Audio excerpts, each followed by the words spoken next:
Hello friends, आज फिर मैं आप लोगों के लिए एक नया टॉपिक लेकर आया हूँ अकाउंटिंग के लिए, अकाउंटिंग के बारे में। Let's start. Limitations of accounting. Limitations of accounting, जिस तरह से अकाउंटिंग के मैंने आप लोगों को एडवांटेजेस पढ़ाए हैं, इसी तरह से आज मैं आप लोगों को अकाउंटिंग की लिमिटेशंस बताने वाला हूँ। आप लोग गौर करेंगे, दुनिया में हर चीज़, जो भी चीज़ हम लोग इस्तेमाल करते हैं या कोई भी चीज़ हम देखते हैं, जिसके फायदे होते हैं उसके नुकसान भी होते हैं।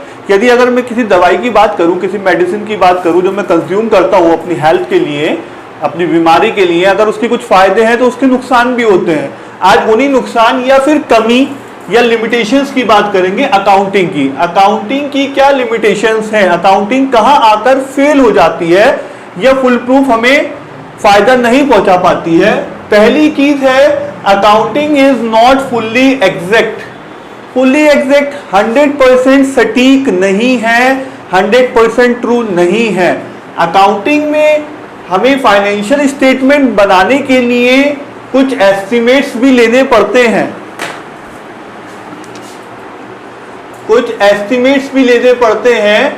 इसलिए हम नहीं कह सकते कि अकाउंटिंग 100% प्योर है। जो हमने किया है उसकी गारंटी 100% हम नहीं ले सकते। 99.99% सही होगी पर 100% एग्जैक्ट नहीं होगी। ये लिमिटेशन है अकाउंटिंग की। क्यों? We are using some estimate while preparing financial statement for our organisation. Then we have unrealistic information. क्योंकि हम लोगों ने कुछ एस्टिमेट्स यूज करे हैं तो हमें जो इंफॉर्मेशन मिलेगी वो अनरियलिस्टिक होगी, 100% ट्रू नहीं होगी, कुछ अनरियलिस्टिक इंफॉर्मेशन होगी। दूसरी एक चीज इसमें ये है, यहाँ और प्राइस लेवल चेंज दोनों को एक साथ मैं बता देता हूं।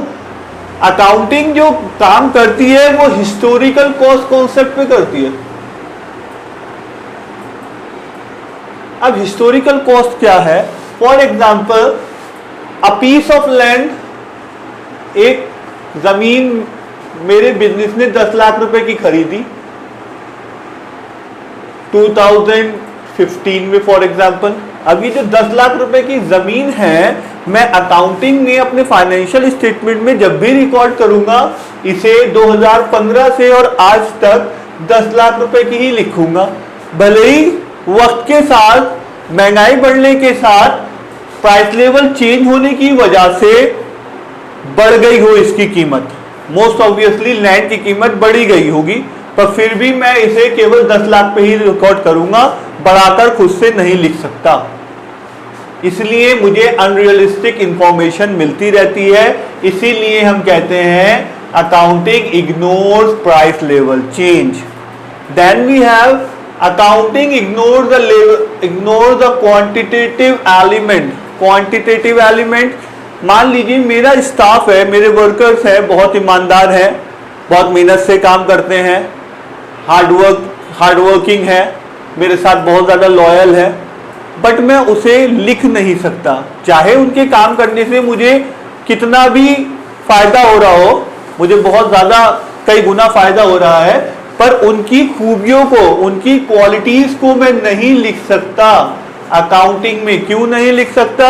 Because we can't measure these qualities in rupees.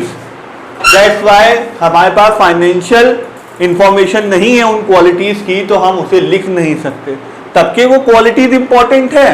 As a owner of my organisation, या मैं अपने ऑर्गेनाइजेशन का मैनेजर हूं, जब भी मैं वर्कर्स को अपॉइंट करूंगा तो देखूंगा उनका बैकग्राउंड कि कितने लॉयल है, ईमानदार है कि नहीं है, हार्ड वर्किंग है कि नहीं है, और इसकी वजह से ही मैं उन्हें अपॉइंट भी करूंगा। पर ये सारी खूबी को मैं लिख नहीं सकता, पैसों में नहीं नाप सकता, इसलिए अकाउंटिंग में उनकी कोई जगह नहीं है। देन वी हैव अकाउंटिंग में lead to the window dressing. बहुत ही आसान और बहुत ही इंपॉर्टेंट, आमतौर से इस्तेमाल होने वाली चीज है। अगर आप चाहें अकाउंटिंग में कुछ गड़बड़ करना तो बहुत आराम से की जा सकती है। मोस्ट ऑफ द सीए का काम यही होता है कि अगर आपको उसमें पिक्चर जैसी चाहिए, आपको पिक्चर वैसी बनाकर दी जा सकती है। अकाउंटिंग में इस चीज की गुंजाइश है कि आप चाहें तो डेटा को थोड़ा सा शफल करके कुछ और पिक्चर प्रेजेंट कर सकते हैं। अकाउंटिंग में विंडो ड्रेसिंग पॉसिबल है। विंडो ड्रेसिंग पॉसिबल है कि अगर आप चाहें इसका रिजल्ट आपके मन मुताबिक आना चाहिए तो आपके मन मुताबिक भी आ जाएगा। इस बात की गुंजाइश अकाउंटिंग में है। मैं मोहम्मद रिजवान आप लोगों के लिए ऐसी ही छोटी वीडियोस और इंटरेस्टिंग वीडियोस लेकर आता हूं। आई होप आप लोगों को ये समझ में आई होगी। Thank you.